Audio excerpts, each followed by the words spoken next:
All right, good morning, everybody. Is it coming? I just texted him. All right, so do we have any public comments? Just a reminder, at 9 o'clock, we'll have our public hearing on the wind ordinance. So those comments are at 9 o'clock. Any public comments? Hi, Jennifer. Let's have a seat. Any public comments? Morning, Jennifer. All righty. First item on our agenda is acknowledge minutes. Someone, We have July 29th and July 31st. We have a motion. I'll second it. Any discussion? All in favor? Aye. Morning, Dwayne. good morning Supervisors, -1. Let's see, we're doing some pipe work. Last week, we installed an overflow culvert on Osage at the corner of Osage and Nectarine. The pipe crossing Nectarine is at the bottom of a very steep grade on a level B road, so it constantly fills in with runoff from the road and then also brush from the stream bed that runs through there. So the water will back up and then overflow Osage on east of where it intersects. So we installed a overflow pipe there. So we would be bringing our road gravel into Mr. Deitch's field.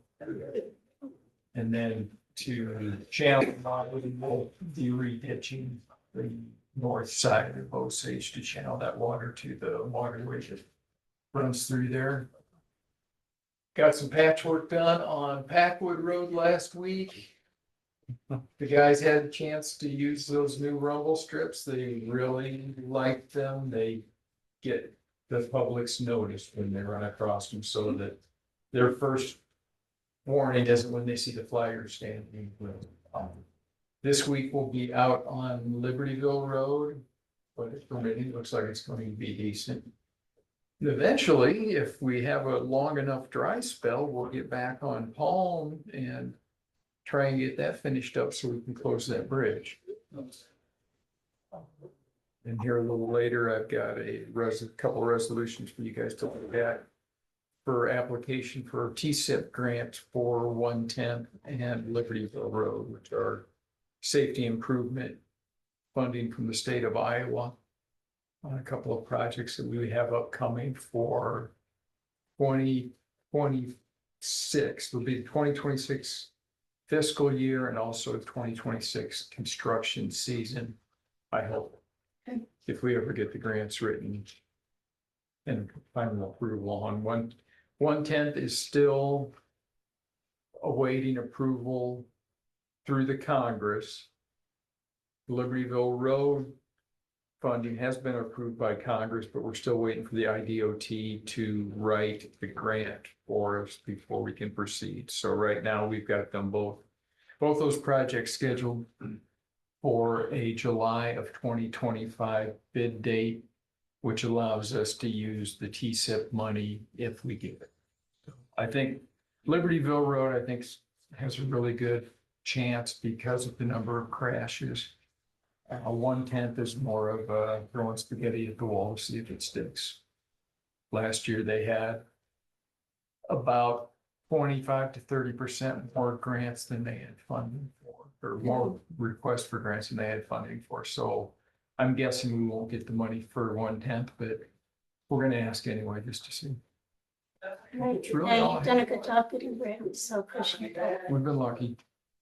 Right. All right, next is review and consider approval of applications for State of Iowa Transportation Safety TSIP grants for STP-S-C051 parent 96 5E-51 110th Avenue Street. Yeah, with 110th, we will be requesting just short of $223,000 And that the safety improvements that we're adding to that road as we transition from a gravel road to a paved road will be paved shoulders, center and edge line rumble strips, and then 6-inch wide pavement markings. Those are measures that the IDOT gives a high value to as far as crash reduction, which is what these grants are for, is for safety improvements. So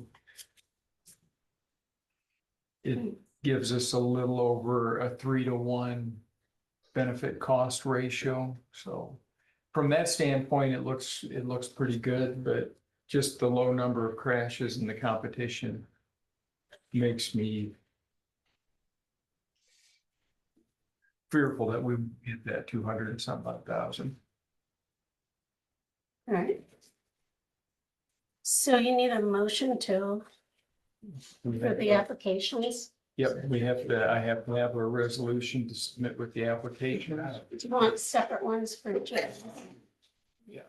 Okay, so do we have a motion for this first grant for the So moved. TSIP grant for So 110? Second. We have a motion and a second. Any discussion? All in favor? Aye. All right, next one is improvements in HDP-CO51, parent 89-6B-51 Libertyville Road, H43 pavement rehabilitation. So on this project, we are applying for a $500,000 grant, which is the maximum they allow. And we've actually got $725,000 worth of safety improvements that we're putting into the road. Again, it's paved shoulders. On the shoulders, we'll be putting rumble strips on the center line and edge line. And then because a high number of the accidents and lane departure accidents on this road are on the S curves, we will be putting a high friction aggregate surface on to reduce skidding and hopefully reduce the incidence of lane departure crashes. Okay. Motion to approve. Second. We have a motion and a second. Do we have any discussion? All in favor? Aye. Aye. Could you please call Dave, because he's going to come to this next break, and he's going to come to you. All right, so, morning, Jennifer.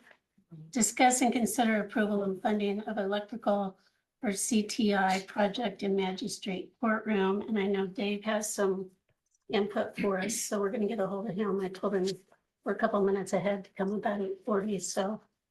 But basically, she sent us a letter about a CTI system is going to be installed in the Magistrate Courtroom on the second floor the week of September 16th. This will be, it's up here. This will be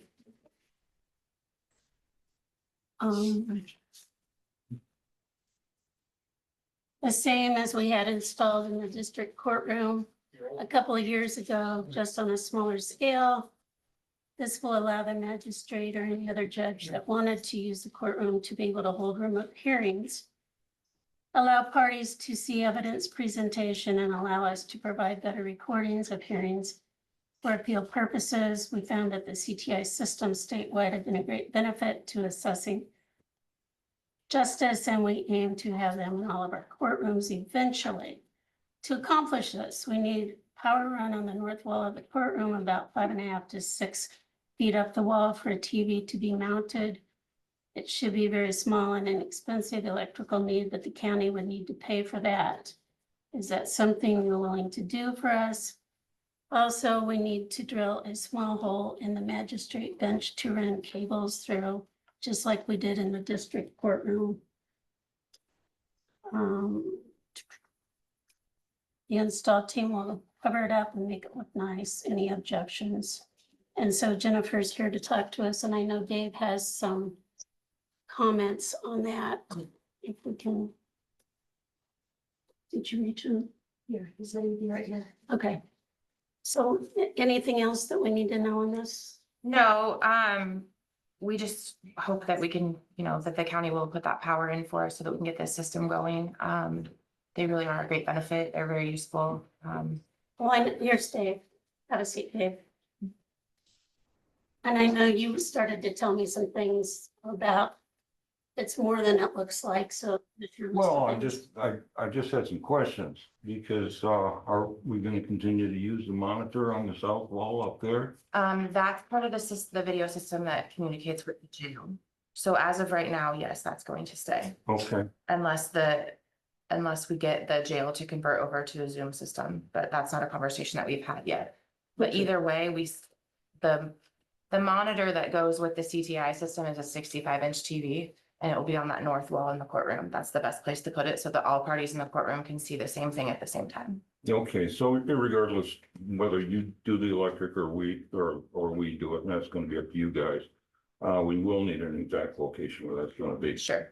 Yep. Because chances are, we're gonna pull power out of the ceiling and drop it down the wall. Sure. And bring it across the floor and take it out.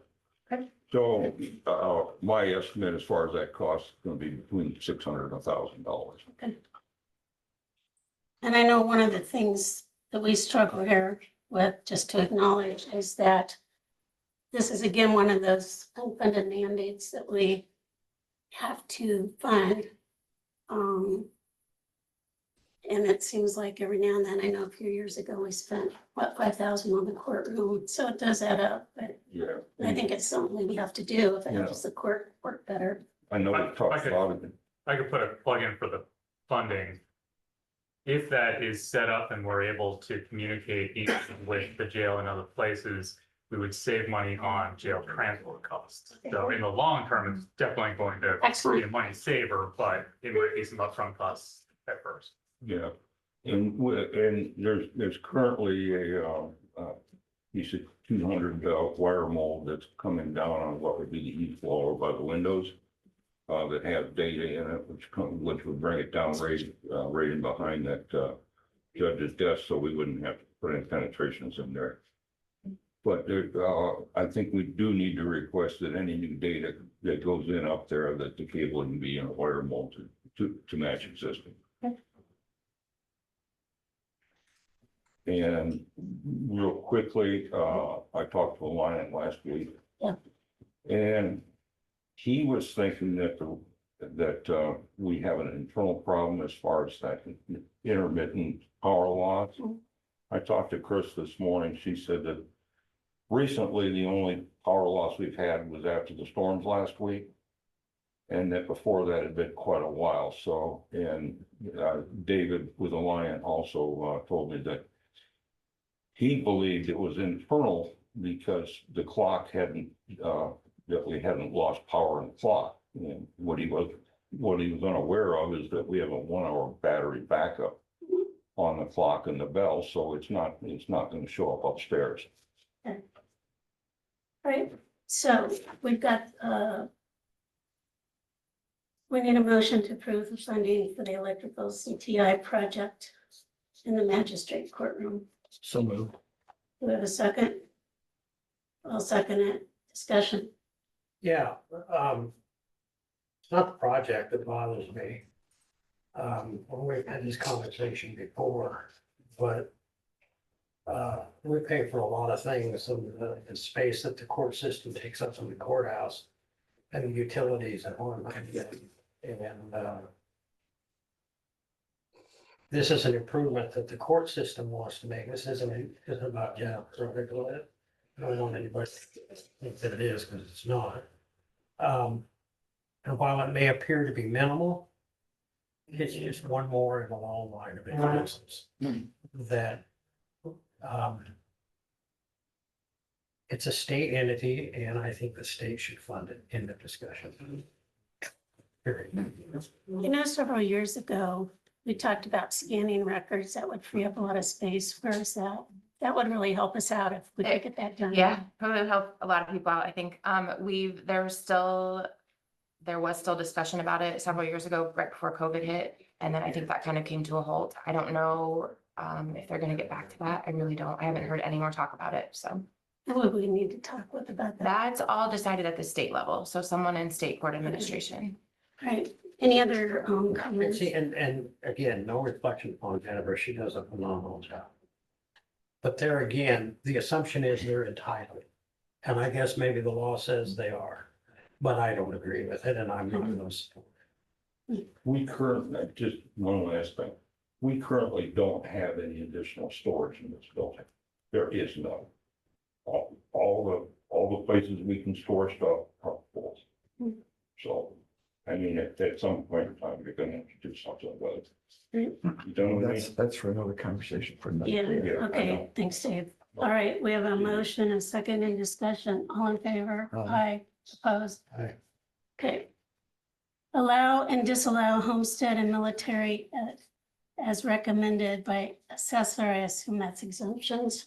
So what this is, the homestead credits, it's, the code of Iowa requires that we accept any application, we monitor them, and then we recommend to you guys to allow or disallow. It's up to the supervisors to actually allow or disallow, and so that's what I need. And then I just got a handful of mailings to send out that are being disallowed. Does she have a sign? She does. Sweet. It's not very many this year, Oh, but it's- it's not like it has been in the past. I think every year I feel like we get a little better about not having near as many, but sometimes you can't help it. A motion to approve as presented by the assessor. Second. We have a motion and a second. Any discussion? All in favor? Aye. You want me to stop up and sign these sometime, Lee? Hold on, we're gonna catch up on paperwork here.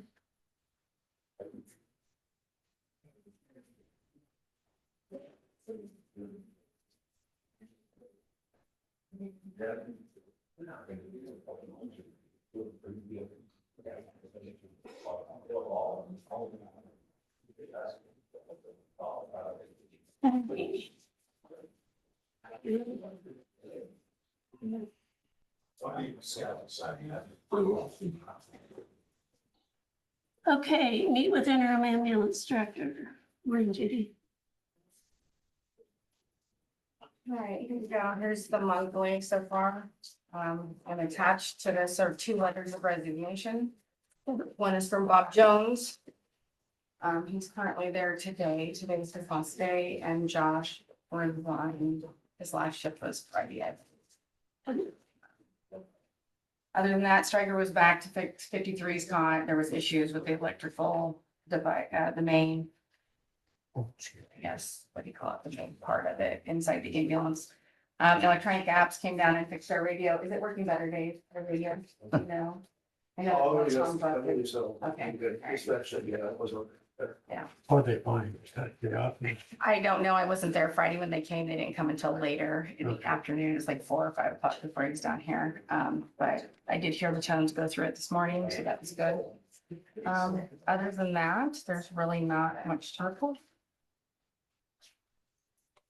Nothing's changed. Have a meeting with billing on Wednesday, like always. Other than that, Thank you. is there anything else? Any other questions? No? And I'll put those letters in their permanent, in their personnel files. I have the originals, those are just copies for you guys. So you're able to communicate now with, okay. Yes.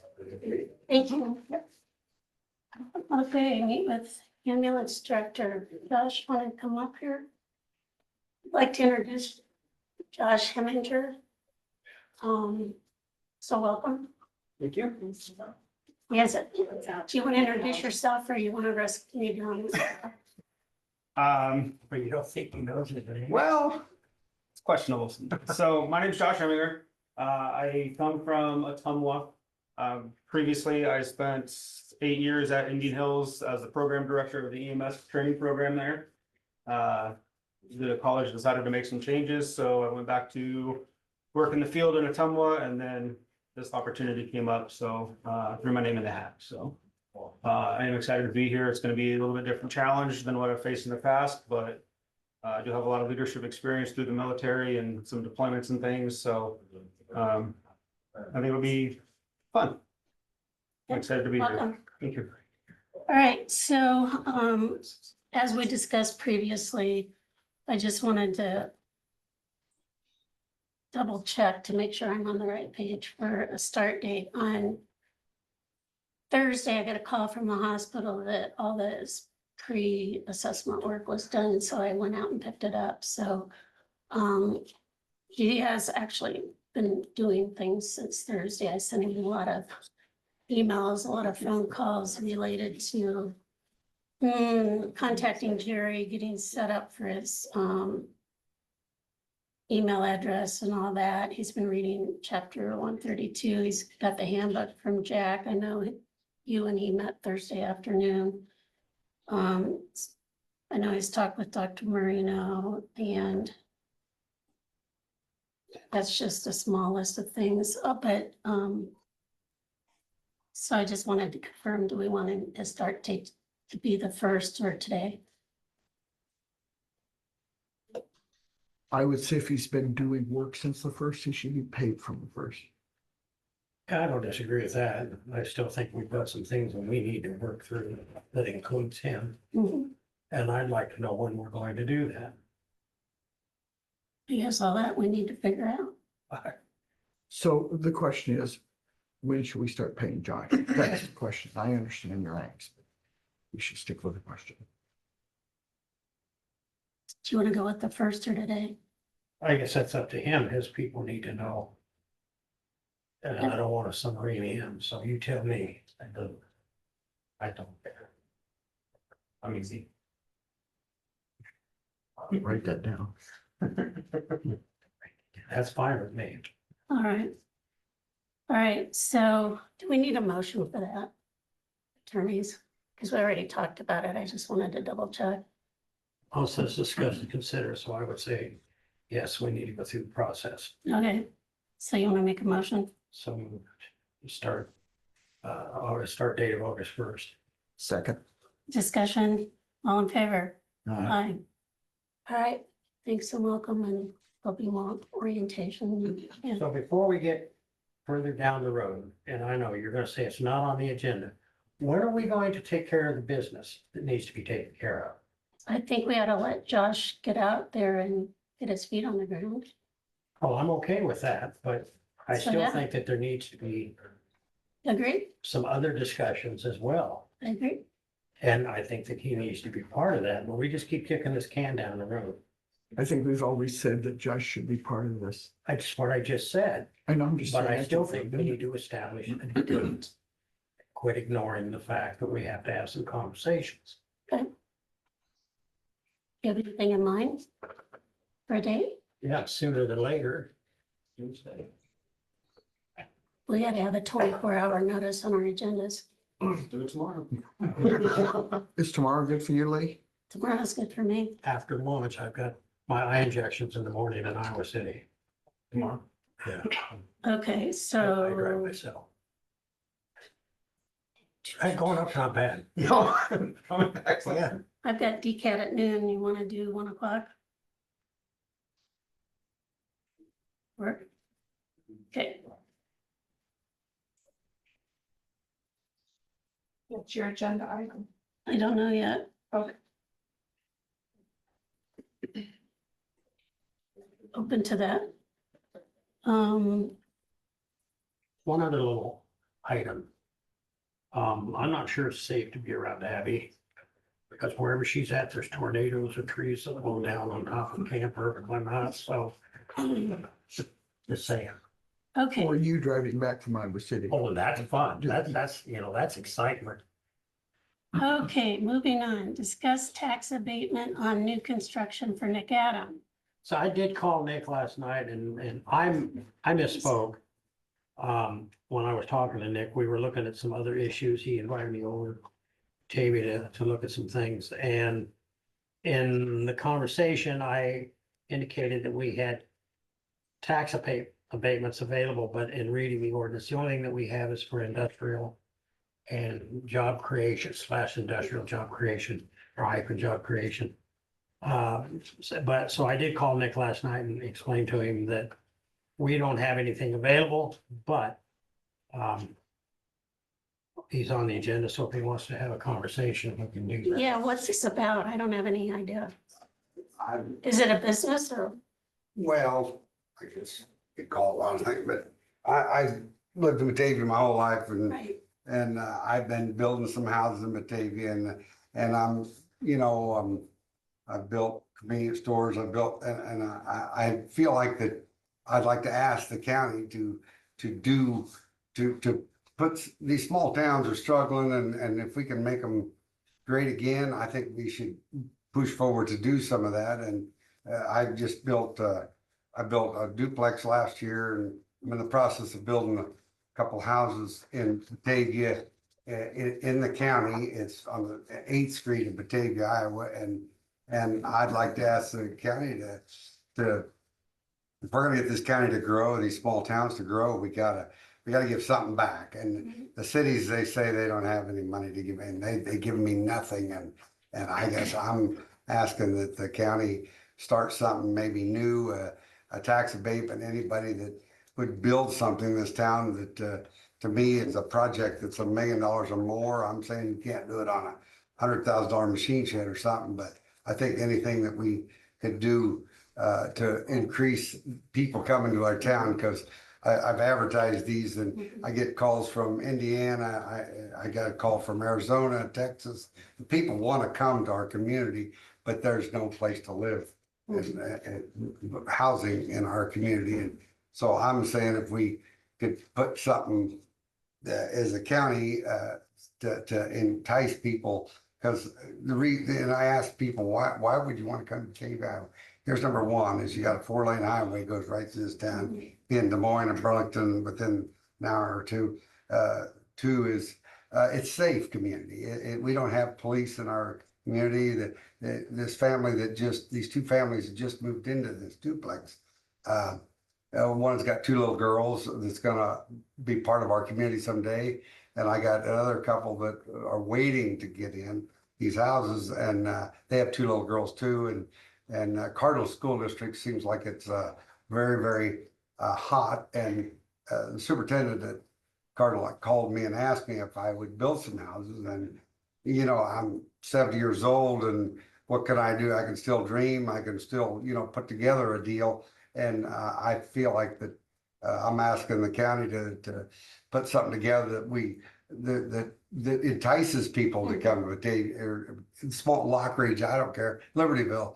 But I think if you understand where building supplies are, it's not cheap to, I got Let's just lower the rent. $1 million invested in this deal, and I'd like to build. I own the old highway that goes out dead end of Batavia, Iowa. My long-term plan is I'd like to see 10 houses in Batavia, Iowa, and I just think that it's a community that if we get involved in bringing it to speed, that it could be very successful. We got a positive convenience store. We got many storages. I built 7 houses already in Batavia, but I think as I go forward, I'd like to have a little help in the next. It's not it might be the determining factor whether I or not. Right. No, So, if anybody got any questions, these houses are going to be with an upstairs in them. They're about 2,200 square feet. They're 5-bedroom. And the only way I build them so big is because the upstairs was cheaper than a basement. And they're 2.5 baths. They're granite countertops. They're Amish walnut cabinets in them. They're laminate flooring. are they considered, now, do you sell these or you rent them? What I've been doing is I've been building them and get somebody in them in 3 to 5 years. I just sold 2 last year to young couples. School teacher Cardinal bought one last year, and a young couple that works at the hospital here. Her husband works in Ottumwa and she works Fairfield, and they love Batavia. And so far what I've been doing is building them and then getting somebody to fall in love with Batavia, Iowa, and they come to me and they want to buy them. And I said, hey, I want to sell every one of them. Sure. But people can't envision, seem like to put it together anymore. And if you could put it together for them and then they see it and they walk in a young couple, two little girls walking this duplex, and she says, man, she handed me a deposit and she can't move in for 6 weeks, but she wanted it to lock in. She says, there's no place to live in Ottumwa or Fairfield that's meets their standard. Right. So that's where I'm We, at. we all recognize there's a housing shortage. And to so- me is, these are not just put together cheap houses. These are, they're $300,000 houses. I got $600,000 in the duplex but I just think that the county should put something together that we can. Any questions? Any questions? No, I think it's something worth looking into. Well, the city give me their sewer, the city give me their water, and I'm not in the city limits. I'm in the county and it's on a farm there. And so I think that, anyway, that's where I'm at. We need to basically see what's going on in any other communities. He got sewer free, he got Well, I think that, Or we'll do some research on that. Yeah, I mean, it's a lot under Iowa code. Right, I just think that if you start a county and start saying, well, Richland's giving away lots and right. giving tax credits of some sort, and I'm thinking, well, why can't we do this in other counties Right. I mean, Iowa's a great place to live, safe place, and I think that we need to, I mean, the way I look at it is, if you give me a tax abatement on this, what's it cost the county today? Nothing.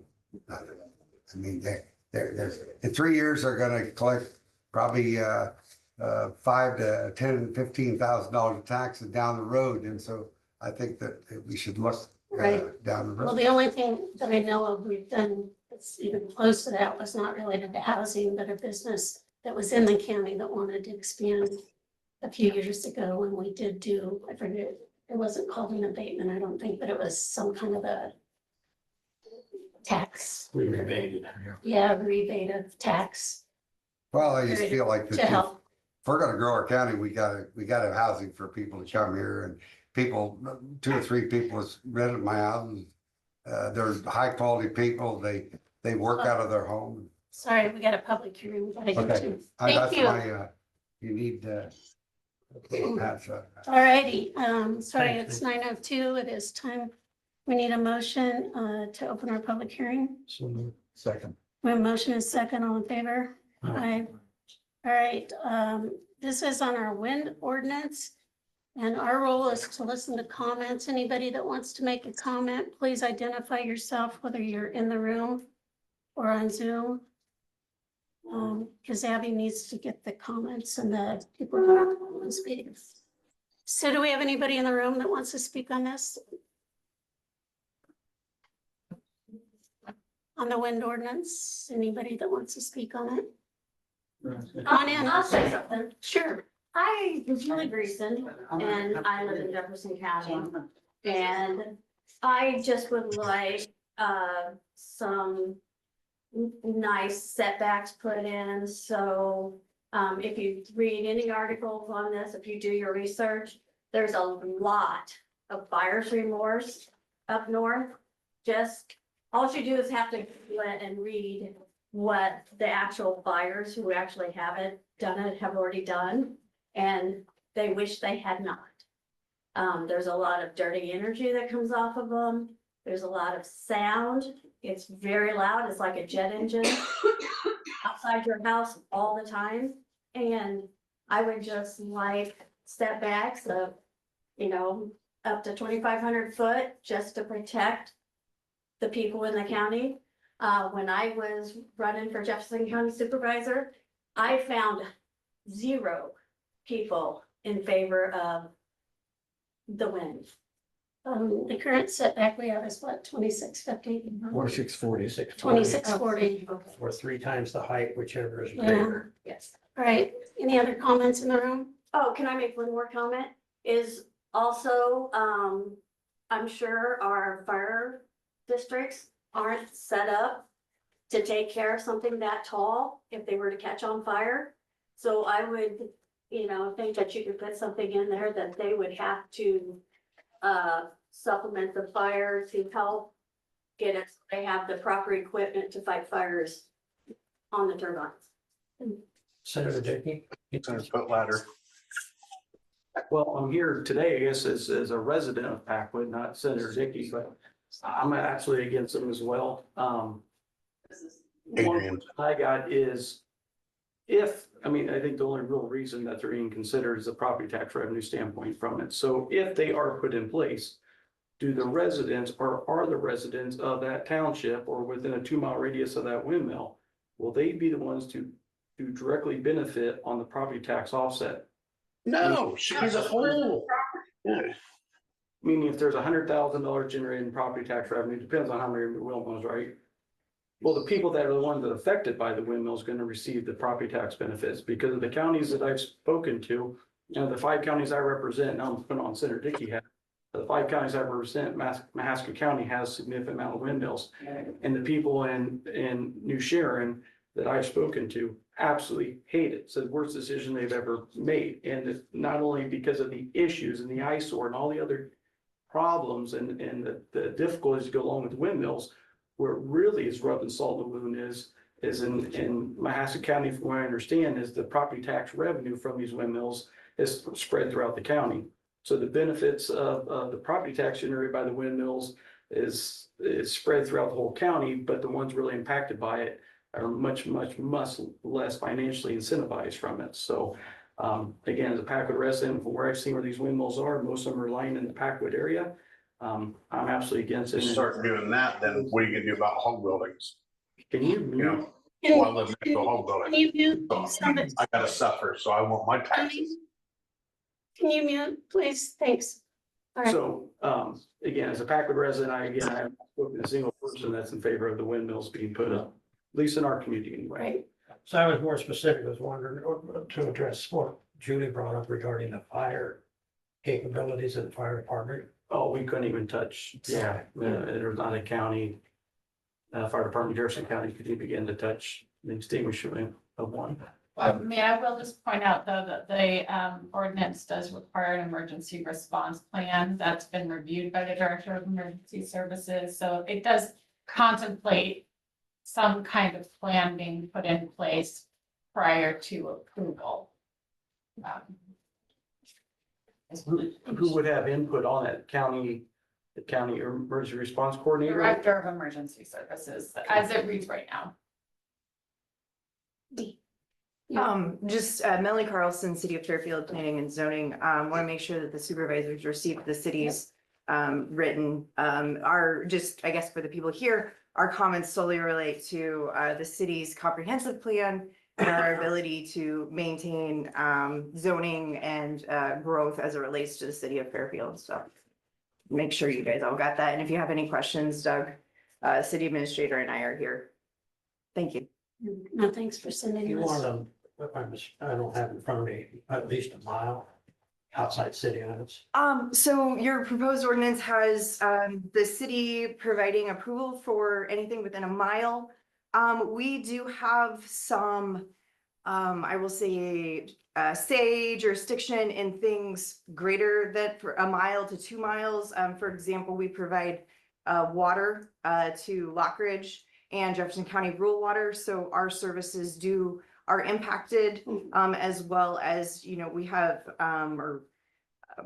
part of our, the draft agreement that we have with the city of Lockridge is to buy out their portions of their water line if the city would continue to grow, as well as our comprehensive plan goes beyond a mile of the city limits. So we would like to have notice, or whether it's put on the applicant or the county, we would like to have notice of applications between 1 and 2 miles.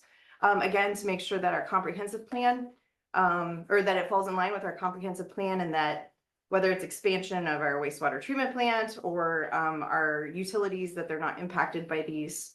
And then our other request was just an increased setback from public lands. As you know, we do have some city property that is in the county, Pleasant Lake being one of them. And just, I do know you have a setback from conservation areas, but I believe it's only one height of the height of one height. And I know Pleasant Lake, with the work that the conservation work that they are doing out there, I think the Natty Committee would like to see that, increase. So, So increase the setbacks for the public conservation lands in addition to allowing for setbacks from just public lands? Or is, I guess I don't understand. yeah, I think, making it all public lands, because whether it's the wastewater treatment plant or conservation land, I mean, Pleasant Lake, could be someday in the future. Not that I have any concerns over the Jordan Aquifer, but, you know, it was the water source, or it could be used as a water source. And we want, whether it's conservation or water source, we want to make sure that we're protecting the city now and 50 years in the future. And, you know, that's really what we're looking for. So I think just, since conservation land is not defined in this ordinance, and I guess I didn't read the rest of this county ordinances to know what your definition of conservation land was, I think just public lands in general would meet the city's request. It is defined. but, Okay, I missed but it. Maybe if that's something that the board adopts, you can help me with a definition of Yeah. public land. Yeah, yeah. Okay, thank All you. right, thank you. So say to me again, Melanie, what you're thinking, because it does say public conservation land, but in 1 times the total height. So What would be acceptable? what would you be thinking? You know, the 1,000, or, you know, the quarter mile that is standard, for windmills is acceptable. You know, if you kept it the same as your buildings, but even the 1,000 or the quarter mile is acceptable. But you know, if you made it the same as your, all occupied structures, but a minimum of a quarter mile would be, Well, we have in our occupied building the greater of. is half a mile. The latest version is 2,640 feet on any occupied building. Which is a half mile. That would be good. Or 3 times the height, because they keep getting. The gate. Okay, thanks. Thank you. Other comments? So guys, along with Fairfield, there's other towns in Jefferson County. Is it gonna be as light? With a mile like? This is for the whole county. For the whole county, Mhm. whether it's an incorporated town or not? I believe it reads incorporated towns. Can we guys change that for Lenby and Abington too? Oh, And East Pleasant Plain. Yes. And what did you guys do Well, for the so Beacon just- School? Did so- you guys do something for the Well, Beacon just so School we're clear too? here, I don't know that we need to, because an occupied structure, so we're talking about East Pleasant Plain or Lenby or they're occupied structures. they're occupied structures, so that it can't be closer than 2,640 feet to an occupied structure. And our Which also definition of includes- occupied structure includes livestock structures. So when Fairfield's getting a mile, I feel like those towns should get a mile too if we're in Jefferson County. I misspoke, it just says approval from any city within the county. Okay. Okay. It doesn't specify incorporated. What page is that on? Incorporated. Excuse me, that is on page 3, How about the section school? 10. Was there anything put in about the school? We have that somewhere. It's from that one. I believe. I think it just goes back to the occupied structure. Structure, yeah. Which would be, I believe, a school is considered an occupied building. So it would still have that half-mile setback from the school. So can we protect kids and put it at a mile too?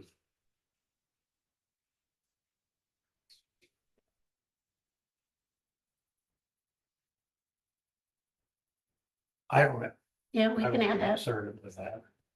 Right now, we're mostly taking notes, but we appreciate your comments, Jeff. Great, thank Thanks. you. Any other comments in the room? I would just like to say, I'm against wind turbines.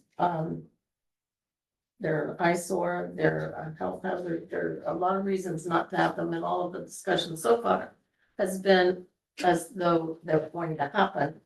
Then we need to do this and this. Well, if we don't have them, then we don't have those issues.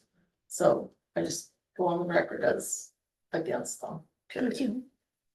And again, we need to have an ordinance whether we have them or not. So, this is the process to write that ordinance. So far, ours is pretty strict. And that's why we welcome the input from the public. So put that in perspective, if we don't have an ordinance, then there's no control. Right, well, I understand having the Right. ordinance, that's a good thing, I'm not And against so, our and ordinance. then in the process, I'm not suggesting that we will, I'm not suggesting that we won't. But once an ordinance is in place, we can also implement the moratorium, say on permits or whatever. And discussions like we brought up as far as, that's valuable because I, for one, speaking for myself, I didn't think about that. I mean, I knew about Fairfield. I think Vedic City has a limit to how close they can be to Vedic City, but what you're indicating makes sense, so we can go back and revisit that. But I also think for everybody to understand that, I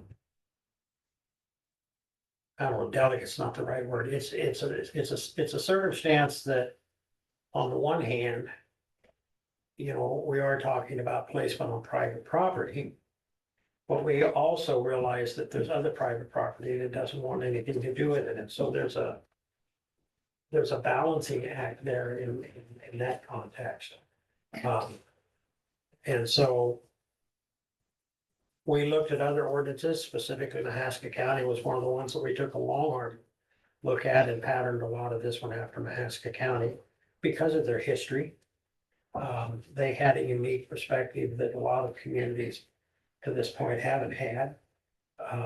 And so it was a valuable tool in our developing of this one, but that doesn't mean that we don't need to make adjustment to it or anything of that nature. That's the purpose behind it. So Is there anything in the ordinance about like end of life of that windmill and the timeliness that they need to be taken down by or removed? yeah, there is a decommissioning. There's also they are not allowed to deposit. I call it a junkyard, but they're not allowed to have a graveyard in Jefferson County or wind turbines when they take them down. I don't know where they're gonna take them. That's not my problem, but we've talked to other farmers, some of which are in this room, that they tell us that the compaction that occurs, for the roads that they build to get to the wind turbines on the fields, you really never recover from that, even though you can go back to farming it. We also have been told that, they run the concrete pretty deep. But they'll only remove about 5 feet of it. And we're trying to develop something here that, obviously, there'll be changes probably made as changes are made to the industry. Speaking for myself, it's not likely that I'm gonna be around 20 more years. And so trying to develop something and trying to look 20 years out sometimes is a little difficult as well, but that's what we're trying to do is develop something that makes it. We took into consideration the decibels, took into consideration the flicker. They have to provide documentation. That means more than 50 decibels as measured from the outside wall of the structure, as far as the noise goes and things of that nature. We have been informed that the setbacks pretty much make it a non-starter in this county. But again, reviewing, the mile or We need to fine tune it. The ordinance is gonna have to say about where the electricity from those windmills gets used. no. I don't think we have the ability to control that. That's a federal state issue. Yeah, what we have for decommissioning plan is that we have a decommissioning plan outlining the anticipated means and cost of removing at the end of the serviceable life and upon being discontinued, but we don't have a timeline. Now, if they sell those off, like they do, they come in and put them up and then they sell something else. is this going to protect us from the second owners? This is a real concern of mine, but it is built into the ordinance. Yeah, I would defer to the attorney, it is built into the ordinance. That any successors. Are bound by this agreement, but I also know that.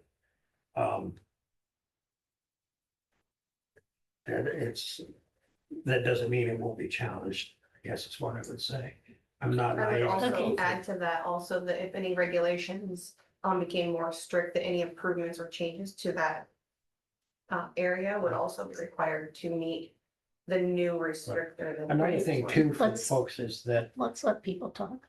okay, well, I was just gonna say, and Senator Dickey can speak to this, but if sometime in the future the state was to pass regulations, as a general rule, we cannot be less restrictive than the state. We can be more restrictive, but we can't be less restrictive than the state. Right. Okay, do we have other comments on this? I have a question. So let's say farmer A has an 80 on one side, and then there's farmer B who has an 80, and then farmer A owns an 80 on the other side, okay? How are they gonna go to get from farmer A to through farmer B? Are they gonna come back out through the road ditch to get their wires where they need to be? Or are they thinking that they could come through farmer B's farm who doesn't want to whip out? So that question was asked by me, and they indicated that they would not go through farmer B, and we don't want them in the right of way. So Rules them out. So with that, I'm curious how you're gonna write that if you will let them in the right of way, if they would happen to be able to come. well, but to me, that's, the point is that we don't want them in the right, we won't allow them in the right of So we way. have that addressed. Do we need to put that more I guess specifically? maybe I'm not understanding the question about. So like 2 years ago, fiber come through and you guys let fiber come through in the road ditches. So we could have that. So that's where I'm like, how do you let one thing and not another? Do you have any comments on that? So what you're saying is, this was. County engineer. I was looking at Dwayne's. From our standpoint, as long as they can put a utility in the right of way and not be in our way. And it serves the public, we really don't have to bother, like, as long as they stick to what we want. You know, whether they're fiber or electric. You know, ITC comes through with their basically third-party transmission lines, we let them in. I don't know how we could tell a solar wind company that they couldn't use the ditches, you know. But the important thing is, you know, if there's other utilities there, they have to avoid them, they can't damage private property, they can't damage the road infrastructure. So it gets to the point where we get a little bit crowded. Okay, I was just gonna ask if there's anybody who wants to speak that hasn't spoken before. Yeah, so Lee said something, and so did you, about road infrastructure. People that I'm talking to, that farmers that have gotten it placed on their farm, they talked about how it ruined their county roads. Mhm. When they put them in, it's a big deal, you know, we're always wanting to put more gravel on our county roads and do this and that. I think it's very important you guys remember that, if it does happen to come, that we get compensated, or the county gets compensated for that. Thank you. And then also, I did want to say one other thing too, you know, maybe you said this before, but, you know, we've talked to other farmers that have this on their land. And 10 out of the 11 that it's talked, they wish they would have never done it. And I'm talking to a gentleman that is in charge of nutrients in the middle of the state where these are prevalent. And the branch managers at those locations can definitely tell that the weather is affected where those things are placed. Yeah. So I think that's, you know, another factor that we need to be thinking about, not just, whoever, why you want them, whatever, you guys have your reasons, but those are reasons why people did not want them. You know, it's a negative effect to our farmland and, The environment. in the environment, yeah. Okay, any other comments in the room of anybody who has not talked already? Morning. My name is Corey Eberling. I've met Dee several times down at ISAC and that I'm alumni member down there. I was a Franklin County supervisor for 16 years. We developed 500 megawatts of wind. If we did not have that in Franklin County today, they would have a lot of roads and bridges being closed right now. We did in 2009 through 2012, we did $20 million worth of work for $18 million. That's counting interest and everything. Just because we hit the markets right. We did a urban renewal and a spire tip with those wind farms so we could improve the roads and bridges in the county. Otherwise, as we've seen in South America, Brazil can produce the crop, but they don't have the infrastructure to get the crop to the markets. So you lose your value. So I have seen personally how that affects. Senator Dickey talked about, does the local revenue stay in those local areas or benefit the locals? Yes, it does. Okay, so the rural basic, general basic, and the supplementals, yes, come to the county, those coffers. That's usually around 35% of the taxes in the county. Okay, the school districts usually amount right around 50% of the taxes. So those that live in those school districts are going to see a benefit. And the state is seeing a huge benefit on the taxes. Because right now, roughly 200 megawatt wind farm, that's the ones I've worked with a lot, developing as a supervisor or working here, will create about $900,000 a year in property taxes for the school district. So with the tax formula, funding formula for the school districts, this saves the state a lot of money. About $900,000 if a 200 megawatt wind farm saves the state, which is an income tax from you and I. Also, it helps reduce the levy rates within a school district. So those people living in that school district do benefit.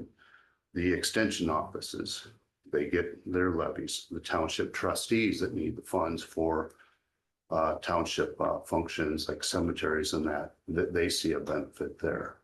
So there is a local benefit there.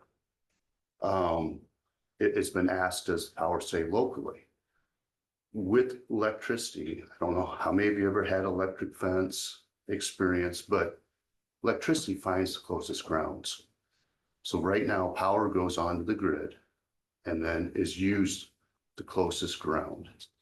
So it does get locally here, but it does get pushed out further, just like what a water tower does. If you live by a water tower, you have the best pressure, further out you get, the less pressure you have. Very similar.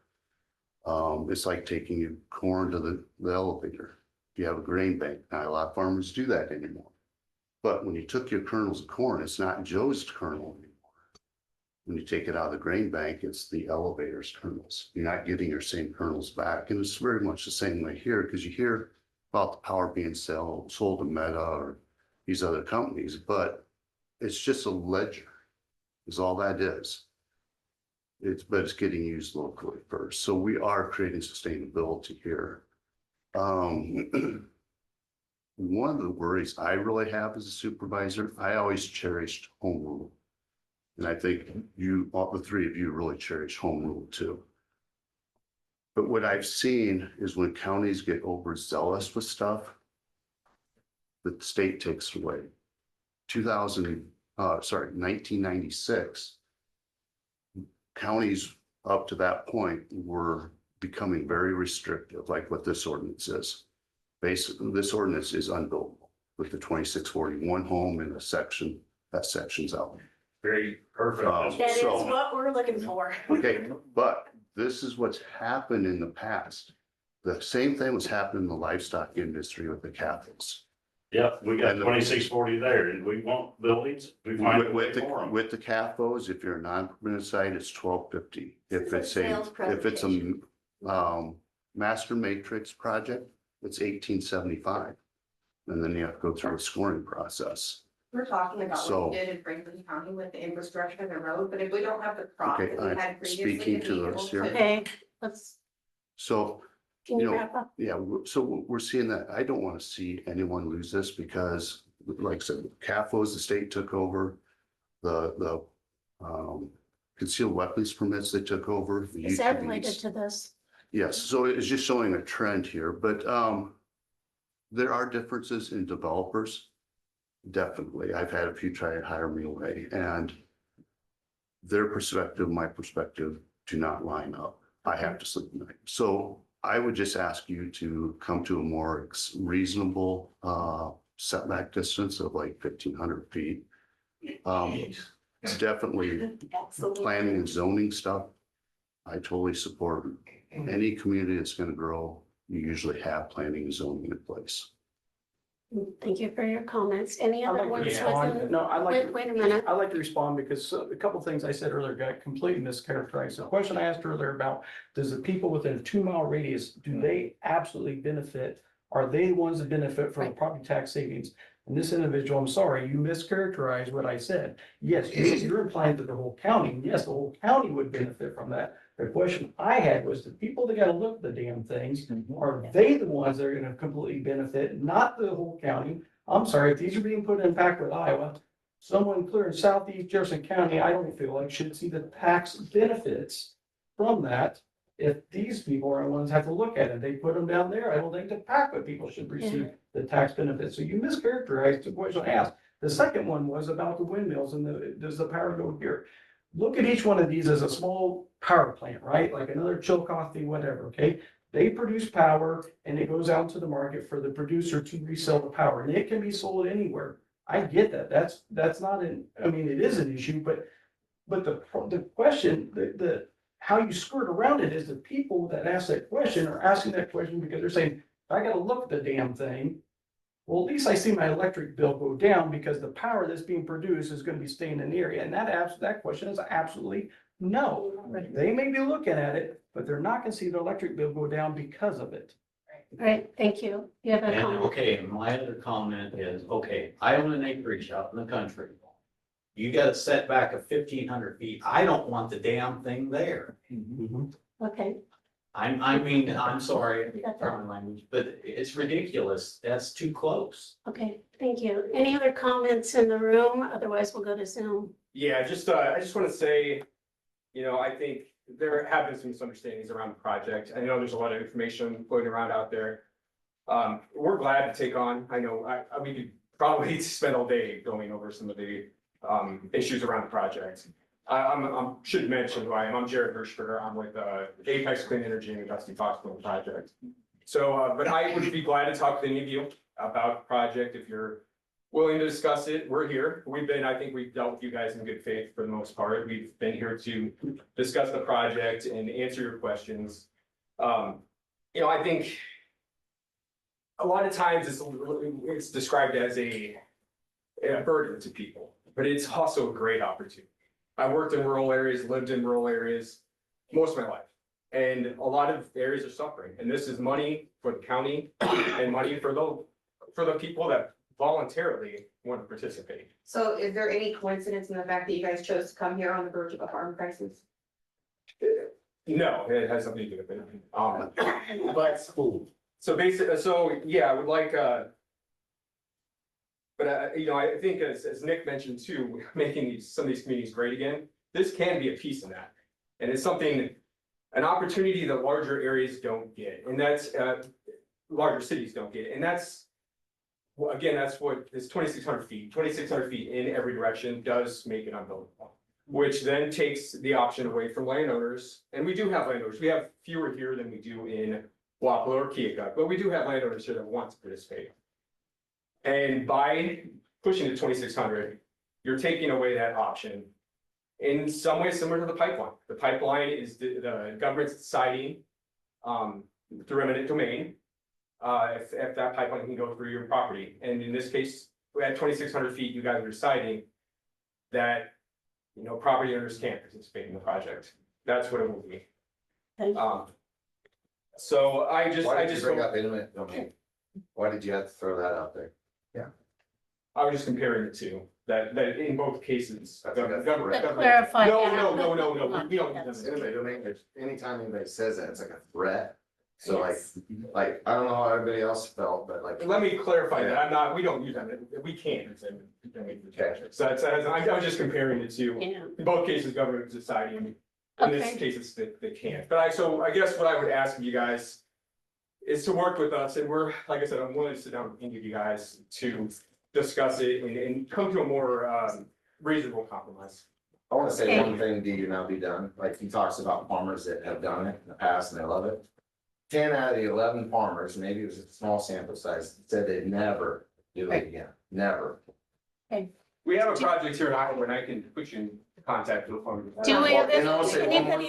one more thing. So we live in a generation of new technology in farming. People, farmers that have put this up on their farms, their GPS does not work in their fields. Right. So I mean, I don't know about you, but GPS does our farming operation it's a huge deal. Right, we're aware. Yeah. Okay, anybody in the room that wants to make a comment that hasn't, otherwise we'll go to Zoom. I just have a question. This ordinance paper that you folks have in front of you, is the public able to see the same paper? Sure. Is it on the internet or what? Cause I this searched now this on the- weekend and I couldn't find anything on the internet. So if that information was out here for more of us to see, We you can, might not have such a disgruntled group. it And there's was no a- way that I can read this all right now during this No. meeting. I need it before the meeting. Let's talk process. Process Go is, ahead. we'll have 3 public hearings. This is the first. So what we'll do is take comments, and we've got some comments here we should discuss. We'll have another public hearing. Once we fine tune this from the comments from today, we'll get it on our website, Jefferson County website. And so just search Jefferson County Courthouse. I don't know. We'll be on the Everybody in the Supervisors a tab. big email list, if somebody gets a hold of it, would you just send it out broadly so that Yeah, that that can circulate? Yeah, we could do. I don't Now, keep know. in mind, what I just handed you probably is going to change. Change. That's what I'm saying, I mean, right. if he had had that bill before this meeting, he could have. Right.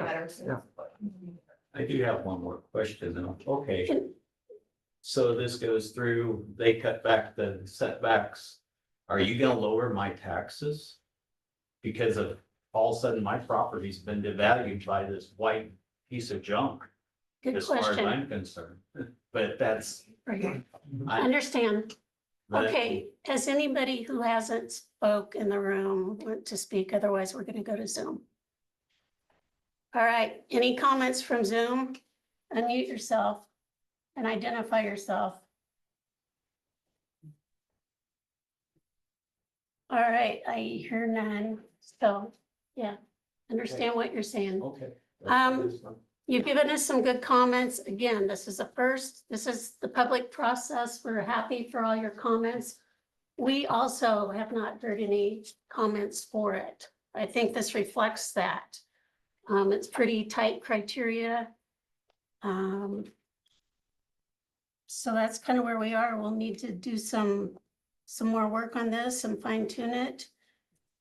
And then we'll be setting a date and time for our next public hearing for this. But between now and then, we'll get it on our website. And I don't know how to notify everybody who's here unless you want to leave your email address. We could email you. Could we set the date and time now so they all know? When we close the public hearing, yeah, that's next on our agenda.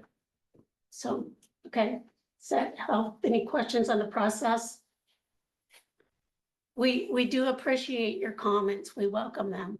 We have gotten a lot, and again, we haven't gotten any positive ones. All we've heard is negative, so we do listen.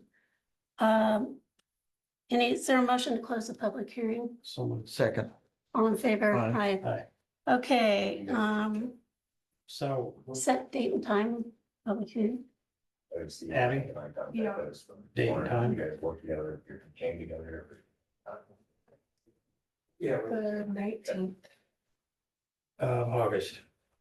Will we be ready by then? I mean, we're gonna have to have a work session and. Well, yeah, you're right. So let's do it the 26th. That'll give us time. If that's okay.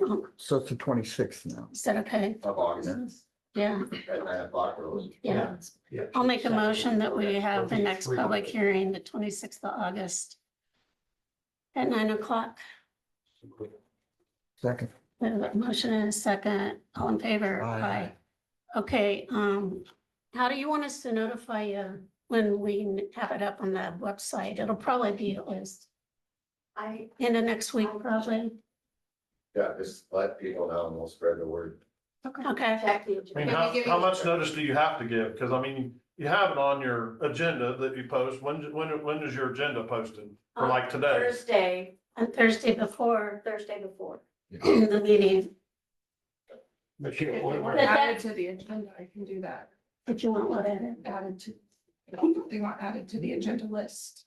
Yeah, if you want to get it. There's an email list the auditor's office has with our agenda, and if you would like to have your email added to that, to us? Yeah. this will go to Abby's from the auditor's office. That way you'll know when it's on. So we'll let a couple of you know when it's on the website, spread the word, okay? Dee, I want to add the agenda usually doesn't come out till after 3 o'clock on That's Thursday. correct. Right, So don't start looking at the morning. true. Thanks, Joe. Okay, Just Fridays. Friday nights. Yeah. We had a lot of. Thank you. you're welcome. Correct. Thank you. Right.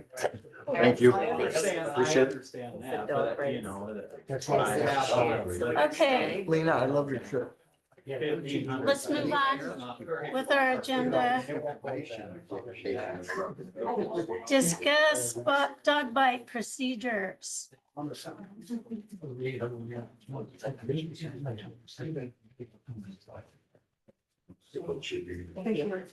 Dog bite procedures. I've got a dog, he can show you how to. No, he can show you, I think- point you around. Is this something you want to talk about? No, I didn't put it on there. Oh, It's Dave. oh, Oh, Dave, Dave, okay. all right, come on in. Enlighten us, Dave. You know, nobody ever has good news when they. When they send the You guys, PD right? rather than the sheriff. There was one time. Should I start it by saying it's a state of Iowa unfunded mandate that we all love? We have been put in charge of, the Board of Health and law enforcement have been put in charge of any dog bites in the county, which usually isn't an issue. We had it made before. Dr. Miller's vet clinic was, would take any of our animals and would charge us. The city, Dr. Miller's trying to retire. I don't blame him. But because of that, the new business that it's a bigger company, they're trying to work with us, I guess is the best way to put it. Before we were told they weren't. Fairfield had a dog that went into a yard while the family was out in the backyard, attacked another dog.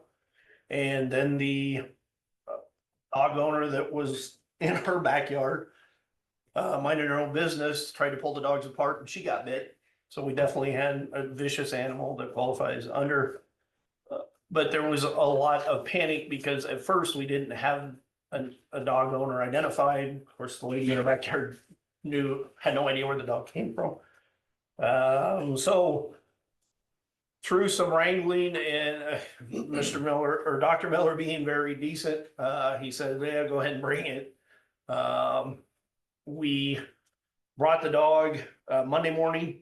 We did identify the owner. It was an owner, unfortunately, well known to us, so we knew that probably they weren't going to take care of. I don't want to, but I've dealt with this person for years, and she's just not going to take responsibility for anything. And so she did make the decision, instead of paying the bill, she wanted the dog euthanized, so it was at her consent. But if it hadn't been for Dr. Miller, we don't have a place, and if it's in the county, and I know once again, we now have a bill. We tried to get the owner to pay. It should be her responsibility, like I said, but we're not gonna deal. Most of the time, we have a dog bites that we get called to the hospital. we have very decent dog owners, and so we don't spend a lot of time talking to you about bills, and every once in a while, unfortunately, we get this type of dog owner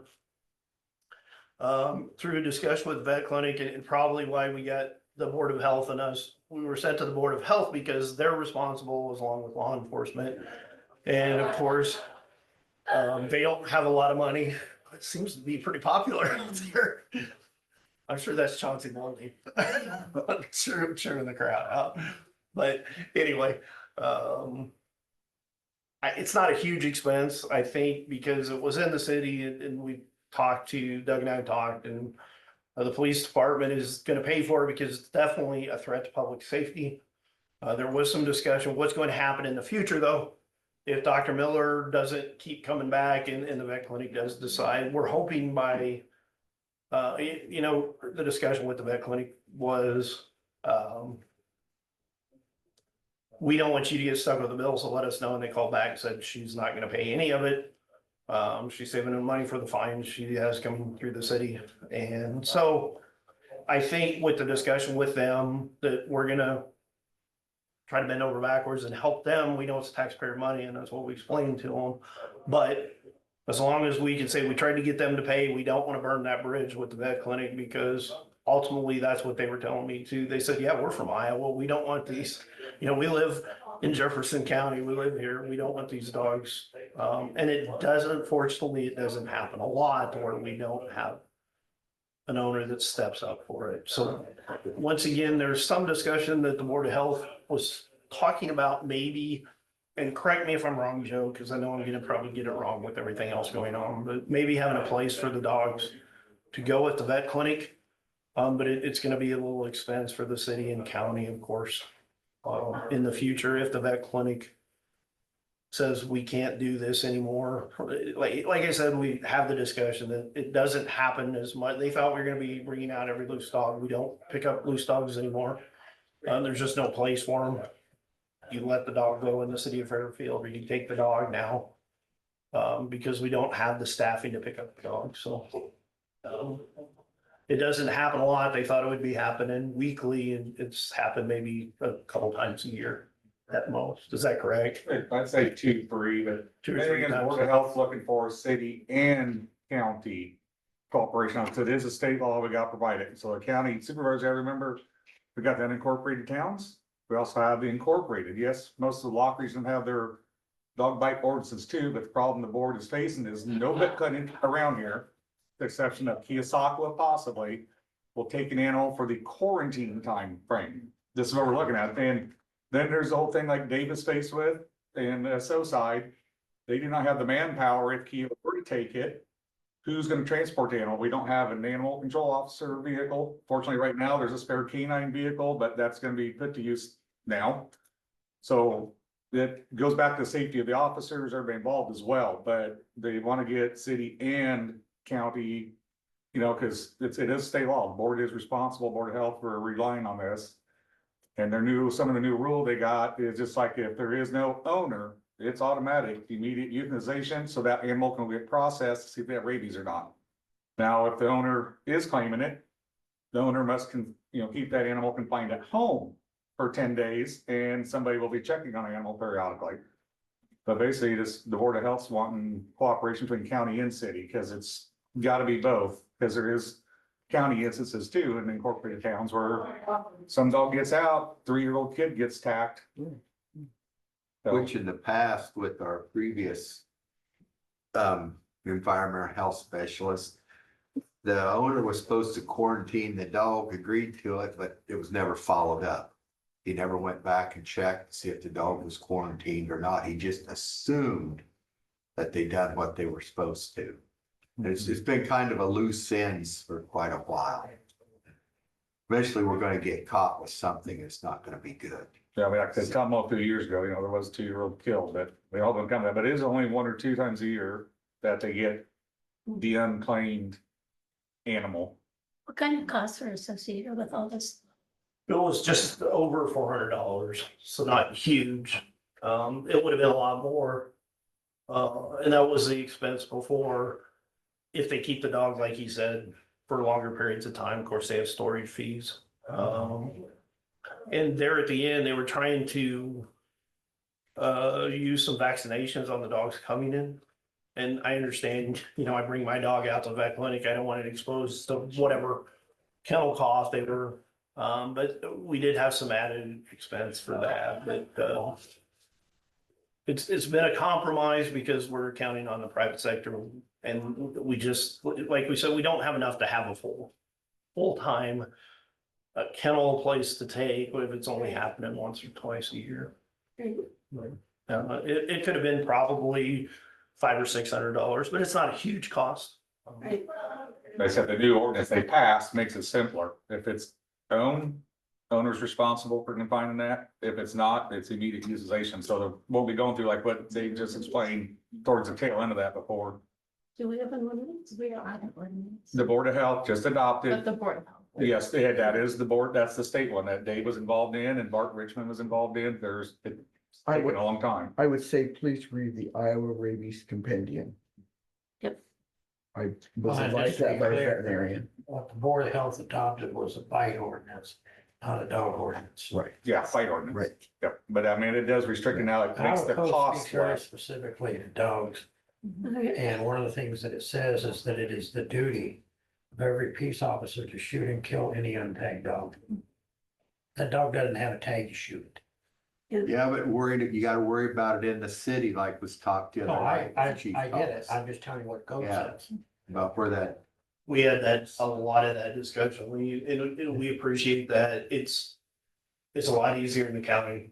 I know when I lived in the county, it's safer. Yeah. But our biggest fear is if we discharge, there's grass and there's cement yeah. underneath, we get ricochets. It's, Right. Yep, yep. uh, No, we appreciate you coming and educating us because we've heard a lot of bits and pieces. yeah, I'm sure. So, It's something we're working very well together, the city and county and the Board of Health.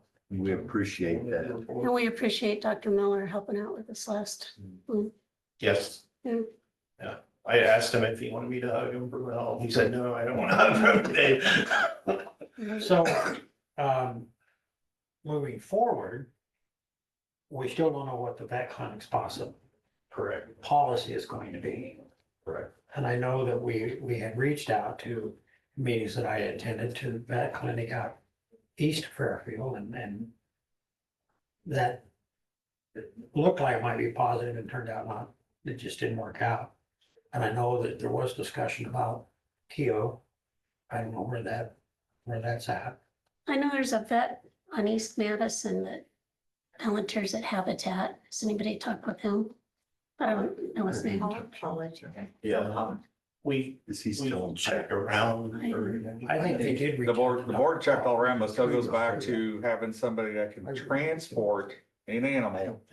If you find a place that will accept it for the thing, and that's the problem, let alone we don't even have any vehicles right now or people that's actually trained to safely themselves not get shot. We have results from the testing done. What's that? We have the results of the testing done. Oh, has it come back yet? I'm not. That's not stuff we're privileged to, because that's gonna be through Christine Estel. Chris Estel. Then you gotta talk and HIPAA stuff on some of that, so. And she will reach out to the person that, we don't get those reports back a lot of times. They just report directly. All right, I agree with that. thanks. Thank you much. Appreciate it. All right, I put this next item on after a call I received last week. Discuss Board of Health, Environmental Health Septic System process when properties are sold. And clearly that is not the Board of Supervisors' responsibility.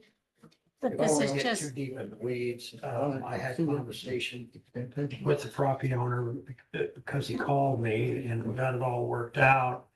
The realtor or realtors, as the case may be, jumped the gun on it. Okay. There was nothing that the property owner had done wrong or had to do in addition to what was previously determined.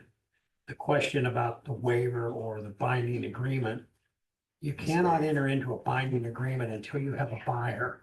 Currently, this property does not have a buyer. It has an offer. An No. offer is contingent upon certain things. And until those things are met, sure, there cannot be a binding agreement. Under Iowa code, to enter into a waiver or a binding agreement, the waiver would be, okay, you don't have to install it right this minute, sort of thing. There are certain criteria that have to be met. So if we're in December, you can enter into a binding agreement that gives you till March to install. Right. But if you're in construction season, you're not gonna get a binding agreement. Right. Okay, but again, until you have a buyer, there's nobody to enter into an agreement with. Now, the buyer contingency and the seller have an agreement in place, and money will be placed in escrow for this system. Another system has to be destroyed, but that can't be destroyed until the new system is in place. The owner is fully well aware of that. He has an individual contractor who will take care of that. So it was just, basically what it boiled down to in this particular instance was that some realtor/realtor got a little overzealous. Okay, good to know. Miscommunication is what it ended up being, and that's, Yeah. it just took some time to get through it. Good to know. Thanks. Okay, discuss option to improve safety of Zoom setup. And, What does that mean? Means that we're gonna set you at this end of the table. you know, we've been worried about tripping on cords and whatever. Somebody had- talk to yeah. Jerry. Yeah, I What's had the talked to latest on Jerry that? about going wireless and the email communication. There is something here on the, I know we, and there's, I guess, a wireless thing over by the window, but There he is. talked about putting a surge protector down there on the floor and hooking the connection up here it is. to the table.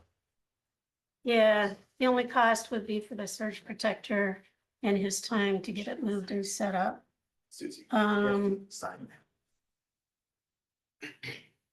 Oh. Yeah, I just suggested we put it on the agenda to actually say, yeah, we want to go ahead and have him do that or not. Yeah, And we got it in our IT budget line or data, whatever that line item is. so I make a motion that we, Well, we don't have Put to on the consider, agenda. we just said, yeah, I was just gonna ask. I don't think, Matt, looking at the attorney in the room, I don't think we have to vote on it because it's a line item. It's just more a discussion that it's okay to do it and we're all on the same page and letting him do this. Right? Just want me to call him? Well, Yeah. do you wait a want- minute, what's it gonna cost? It's a His ballpark. time. 235. Stop Yeah, it. it's- No, I Yeah, he's asked got it him, right here. Okay. he said, because I said, how much will it cost? The cost is for a surge protector and his time to get it moved and set up. And that is ballpark what? You can Costs imagine. more to it's- get it moved and set up than the search. I'd just like to hear a price. Okay, I will find that out. All right, Thank you, Lee. all right, make committee reports.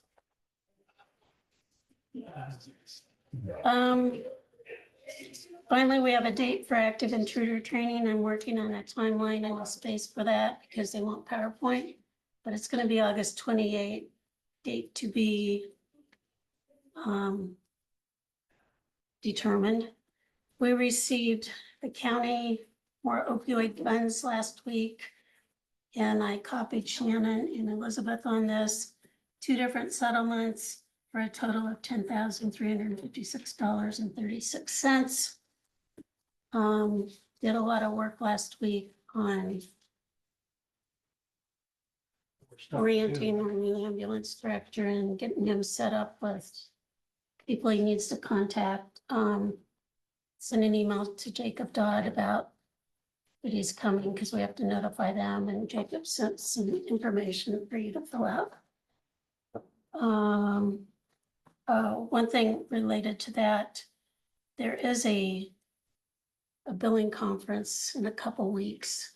And I asked Jacob if that was worthwhile for Josh to attend, and he said he attended it years ago when he became, and it was helpful, so he may be going to that just as a information that would come out of your budget. You would have money for that.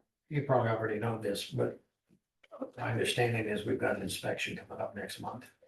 Yeah, Jacob also addressed that in his email to me, and he said, let me get it, he just sent it. at 7:13 a.m. That's the inspection. The 1-year authorization for Jefferson County ambulance expires on September 18th. He doesn't want anybody to panic about it. It will be treated as a technical assistance visit to help him be successful in his new role. So, okay, other committee reports? Nope. Had my biopsy on Friday. How'd that How'd that go? go? 7 frickin' needles. How do you think it went? Were they big ones? They sure felt like it. Are you okay?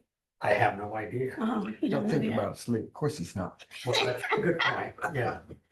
No tell. Well, he said it would be a week, All right, but he was really nice. He said they were gonna send it to a lab that does nothing but thyroids, Oh, Yeah, nice. that's what they usually do. as opposed to the vet clinic, I guess.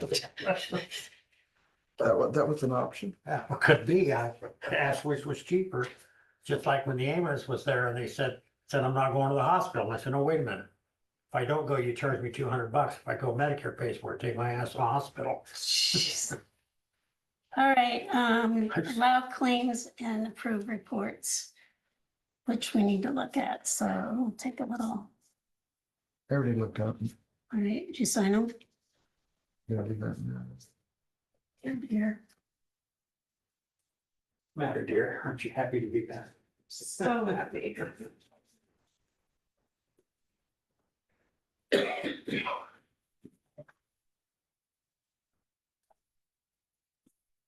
So did you think about packing up your camper and going home after it?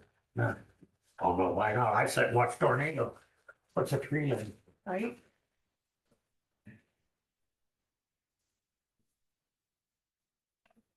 Oh, excuse me.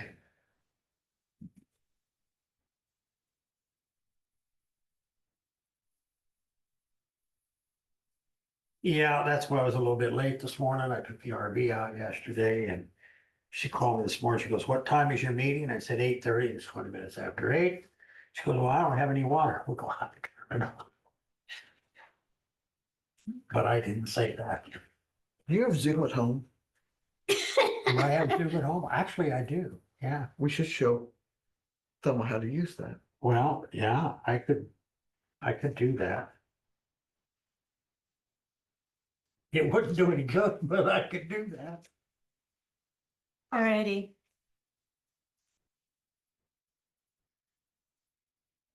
Do we have a motion for $154,503.08 to approve? Second. We have a motion and a second, all in favor, aye. Aye.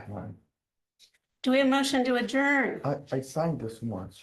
Okay, do we have a motion? Just once? Do we have a motion So to far. adjourn? I make a motion to adjourn. Do we have a second? Second. All in favor? Aye. Aye. Thanks, everybody.